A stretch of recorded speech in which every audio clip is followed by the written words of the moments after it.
What's up, hockey fans? Welcome to another edition of Just Winging It. We are joined by another member of the Kalamazoo Wings team from the 2019-20 season, the one that got canceled a little bit early due to the pandemic. This is Justin Kovacs, played in 52 games for the K-Wings last year, 32 points in 19-20. Is your second stint in Kalamazoo. We'll get into that in a second, but first of all, what's new? How have you been? First of all, thanks for having me. I've been pretty good. Obviously 2020 was a tough year. Season got canceled. I was working some home care job on the side as well. That kind of went south. So I stumbled upon a new career, financial services, with New York Life. Kind of just, had to figure something out after we got the terrible news of the season being canceled. And now I just kind of started. I'm able to open up my own financial practice with New York Life. So it's going pretty good so far. That's awesome to hear that you're able to find something that you were interested in and that worked out for you guys. Is it strange not playing right now? I know there's 14 teams out of 26 that are playing. We're one of the 12 that are not. Is it a little weird? Yeah, it's definitely different. I bought a house in Portage, in the area of Kalamazoo, with the expectation that we'd be having a season and everything, and with my family being here, and kind of wanted to settle down and maybe stay in Kalamazoo for the remainder of my career. And then the pandemic hit, this happened, and yeah, it's definitely different not playing and seeing these other guys that I know around the league that are out there playing. So How is the family? How old's Carter now? the family's good. She just turned 4, March 27th. So she's got a lot of energy, personality, and she's awesome. So Do you have any favorite father-daughter activities yet at that age? man, to be honest, it's pretty much all day. Like if I'm not working, she wants to play. She's at that age where she wants to play and she wants to do stuff all day. We go outside a lot, play in the backyard, and a lot of outside activities when the weather permits. But when we're inside, we're doing the girly things. We're doing dress up. We're doing stuff like that. So it's pretty awesome. Not one in particular, but everything's pretty great. This year's kind of thrown everybody for a curveball too. And like you said, you had to reassess everything and get a new career that you enjoy.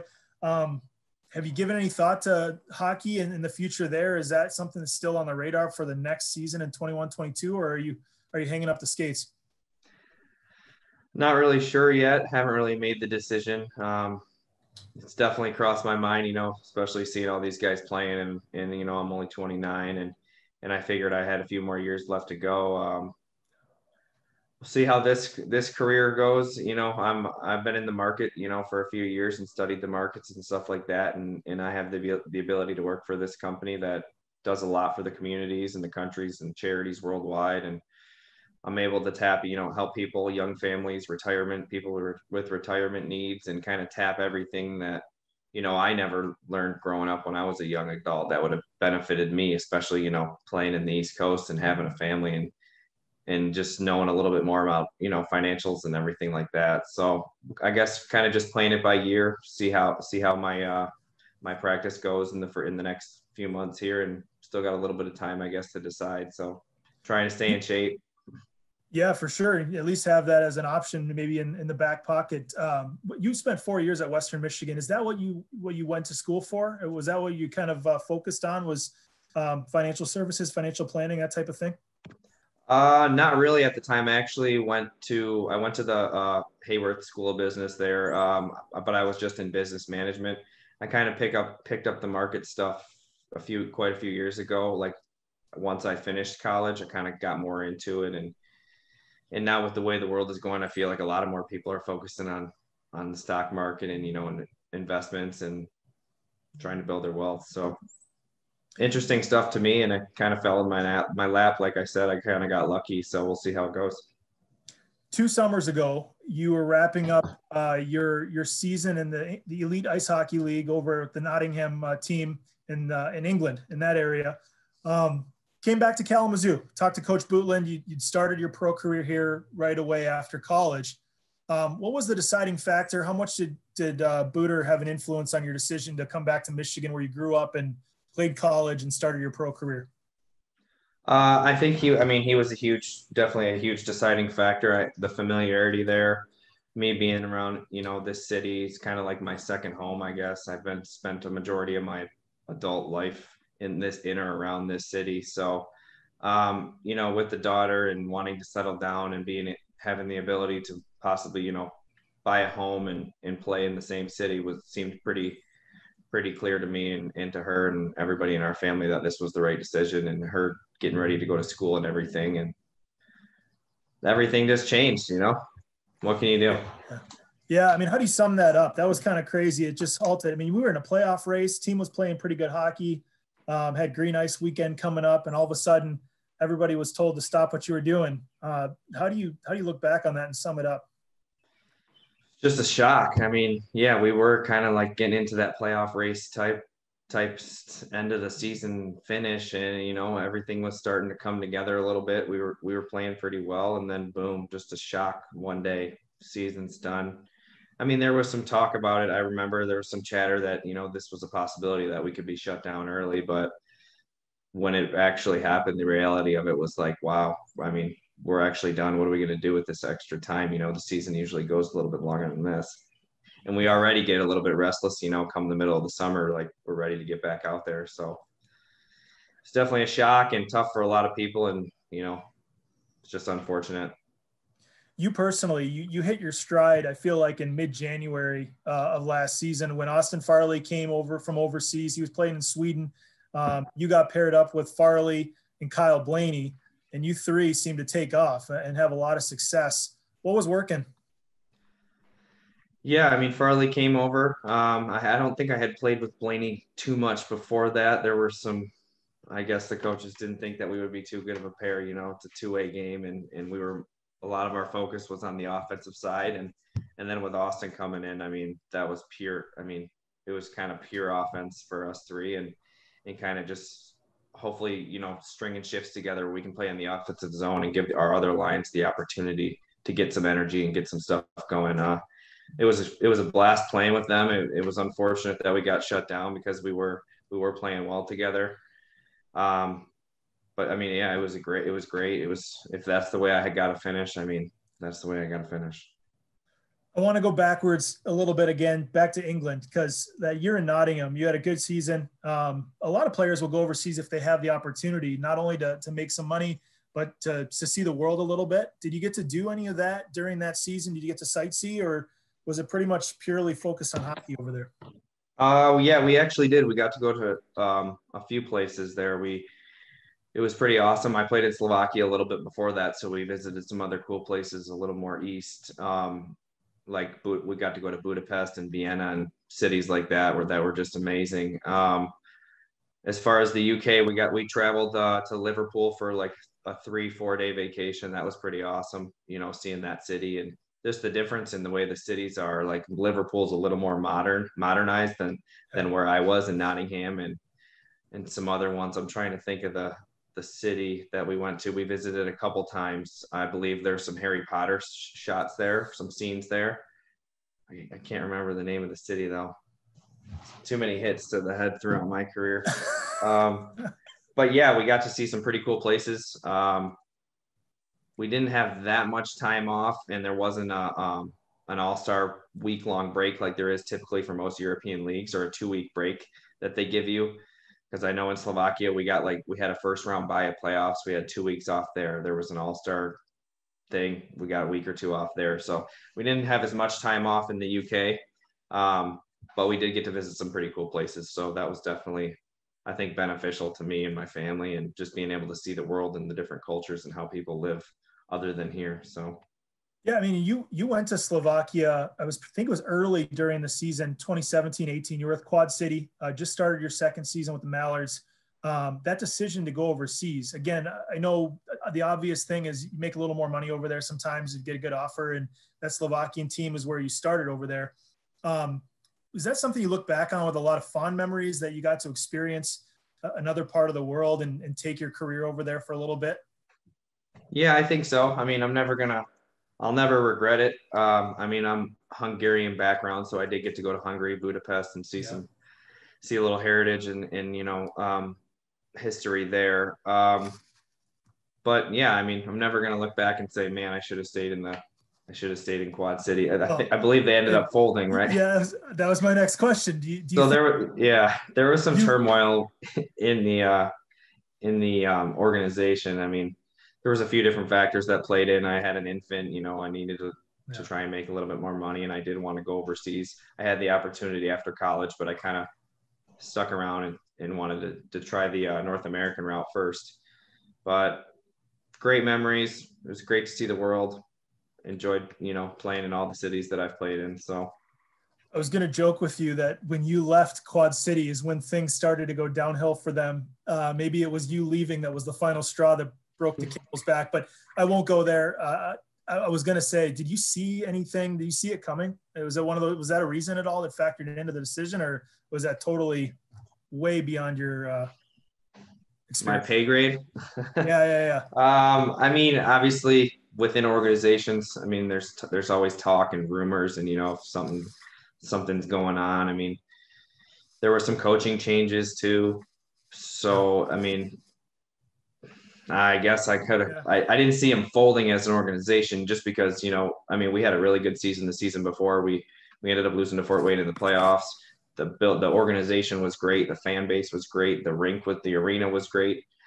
I'm pretty sure. I mean, teams that came on the road to play us and got to stay at that hotel right across from the rink. I mean, it's pretty nice. So I mean, it was definitely a shock when I heard the news that they completely folded, and it was unfortunate for a lot of people that work in the organization, especially the fans, because we had a decent fan base and a lot of fans that came out to those games and stuff. So I guess I mean, I didn't see that. I didn't foresee that happening on that scale, but there was some issues going on. So I figured I had the opportunity, I got the opportunity to go make a little bit more money for my family and, support them. So I ended up doing it.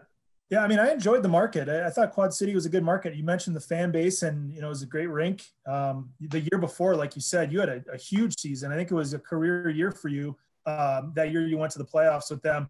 I feel like you played with Sam Warning. Does that sound about right? Quite a bit, because every time Tulsa would make their way to Quad City, you guys would kill us. Yeah, I did play with Sam. That was one of the reasons I actually ended up going to Cedar Rapids the first year. He kind of got me there, and we played together in juniors back in Cedar Rapids. It was actually me, him, and Jason Megna. And we had some success, and we became really good friends. So he reached out to me, I reached out to him, kind of thing, and we set it up. And then right off the gates, we were playing together. We started off well, and I planned on coming back for a full season to play with him, and then ended up making the change. So that decision to go to Western to play your college hockey, do you have any great stories from your 4 years there, starting off in Kalamazoo before you turned pro? I have a few good stories. I got good ones, I got bad ones, I got funny ones, I got crazy ones. That decision was actually a little different. I was committed to Northeastern before that. Coming out of juniors out of Cedar Rapids, I had committed to Northeastern, and we had a pretty good class coming out. Johnny Goudreau was going there. A couple other high-end prospects coming out of juniors were going there, and then their head coach was Cronin at the time. He ended up leaving to go take a job with the Maple Leafs, I believe, assistant coach. And then the assistant at Northeastern who recruited me ended up taking, I believe, the head coaching job at Harvard. So people started decommitting. And at the time I was talking to Blashill when he was at Western. It was between Western and Northeastern for me. So I decommitted, and then I recommitted to Western, and then I get to campus, or about to be on campus, and 2 weeks later, I think Blashill got the job as the assistant with the Wings before he went to Grand Rapids, I believe. So it was kind of a crazy ride from my junior that summer, expecting to live in Boston, and it was beautiful out there, to this process of switching to Western. And it was all just pretty crazy. And then, the stories, I mean, I don't even know where to start with the stories. We had a lot of crazy times there. What's your favorite memory from the Broncos? Probably winning the CCHA. It had been, I believe, over 20 years since they had won something like that. That was pretty cool. I mean, I had quite a few good ones. I had a game winner at the GLI outdoors at Comerica. I believe it was in overtime. So, I mean, that was obviously a great memory for the team and for myself personally. Yeah. The the battles in that NCHC league were just the competition you played and the games, the importance of each game was just awesome. It's amazing how good that league is. It seems like there's a team every year that makes a run. I mean, this year was a little strange with everything, but it's always a strong COVID league. year. I know. Yeah, it's the asterisk, right? Yeah. You started your pro career with the K-Wings, so you didn't really leave town. I mean, did it feel like a continuation of college a little bit? I mean, you finish up school and here you are playing pro in the same city. I mean, there had to have been growing pains, I'm sure, like any pro goes through, but for you to stay in town. Yeah, it was definitely a little easier for me. I think, I was just really familiar with the city. Teammates that we had quite a few guys that a couple of them are still on the team now. Back when I was a rookie, seeing them. I mean, it was just a great group of guys, and I was familiar with the city and everything. And it kind of just, I mean, it could have went better in the beginning of the season. I don't know if you've talked to Booter about that. We've had some chuckles about that back in the day from what happened there. But it was great for me. Yeah. I mean, it was kind of an easy transition. I had to move down the road, and my family was only a couple hours away. So they got to see me play some of my first pro games. So. And then, but your second stint though, I mean, there seemed to be a comfort factor to come back here for you to make that decision to return. I mean, how different was this last year to your first year as a pro? I think, I mean, as any guy coming out of college, you expect this, you think you're going to get this. And I was just a rookie at the time, and I didn't understand, the business aspect of everything and, kind of what goes into who's going to play in this. And, and with only being 10 forwards in the coast, it's kind of hard to, as a rookie, if you're not doing what you need to do and producing at a really good rate, I mean, you're not going to get the playing time that you want. But I had a few years in between since then before I came back here, and I never had a bad relationship with Booter or anybody in the organization. It was just, I was a rookie. But I mean, I was comfortable. I had some conversations with coach before I came and felt it was a good spot for me. And then it's just kind of an unfortunate season for me. I was a couple weeks before, or the week before Utica camp, I separated my shoulder. I had never hurt a shoulder. And then 10 games in, I did my other one. And then I had a couple broken bones, broke my finger on my left hand and had a metacarpal fracture on my right throughout most of the season. So it's a tough one to end on, that's for sure. But maybe it's a sign that the body's whatever, the body takes some damage. These are the things that we can't really report. So when fans are wondering, what's going on with Covey, he looks like he's hurt out there. We say upper body injury or lower body injury, separated shoulder, that's a big deal. Yeah, it was a tough one, definitely physically on the body. It was kind of unfortunate just because we had a pretty talented team and I wanted to be at full go. And our team was, if you remember, we had a lot of injuries at the time, and I was kind of, I don't really like sitting out, but I'm not going to say I was forced. I chose to play the games, but it was kind of hard because I feel like we had games where we were down to 8, 9 guys, and D-men were playing forward. I know Vanny was up there. Dunner played a little bit of forward. So kind of just doing what I could for the team, but it was tough, especially when I was got to play with guys like Blaney and Farley, and we were buzzing a lot of the games. To think about what, if we were all at 100%, because he was having back, he had some major back problems that year too. Yeah, that was a tough stretch in November. I remember that because we had Taylor and Sorensen both called up to Utica, and then several players hurt. And Mike was leading the team, and he hurt his knee and his groin, I believe. Like, it was just defensemen playing forwards. We had a couple SPHL guys we called up to play that role to just fill a roster spot essentially. But yeah, it was nuts. I want to go back. So you're a Michigan guy from the east side of the state. Biggest influence on your hockey career growing up? Did you have an idol? Pavel Datsyuk, for sure. I mean, when I was growing up, he's kind of the guy that I tried to emulate my game after. I mean, obviously that's very hard.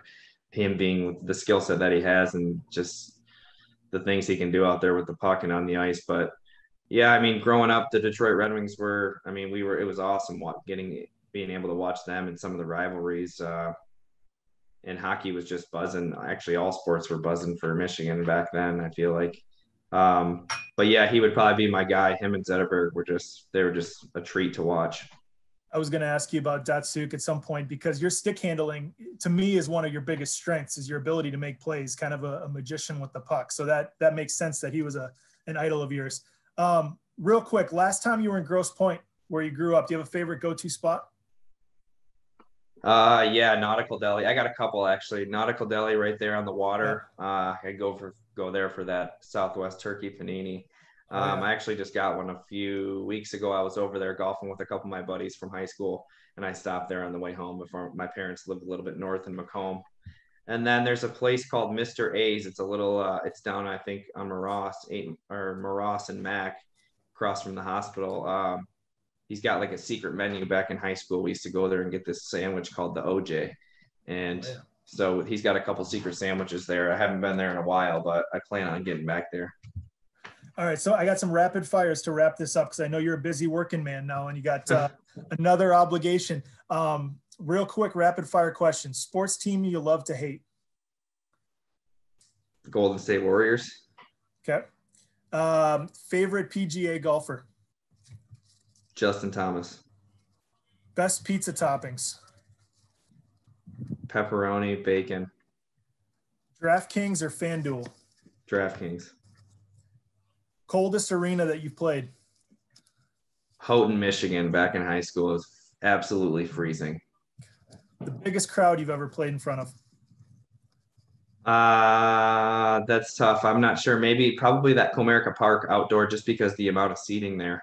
Yeah. But like Joe Louis, I guess, or the North Dakotas arena when that was packed. I mean, I don't know. That's probably the biggest though. If you had to pick a goalie that seems to have your number, a goalie that you just feel snake bit every time you play him? Jake Hildebrand. Every time I played that guy.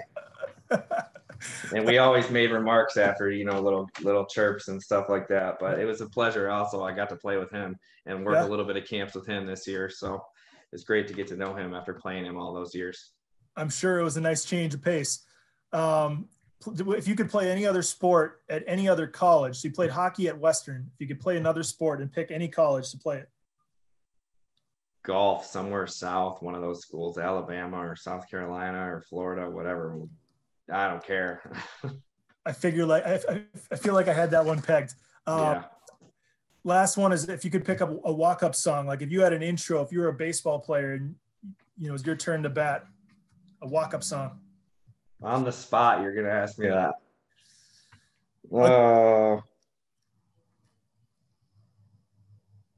I don't know, JP. I love music, so it's hard for me to. That would be hard for me to pick a walk-up song.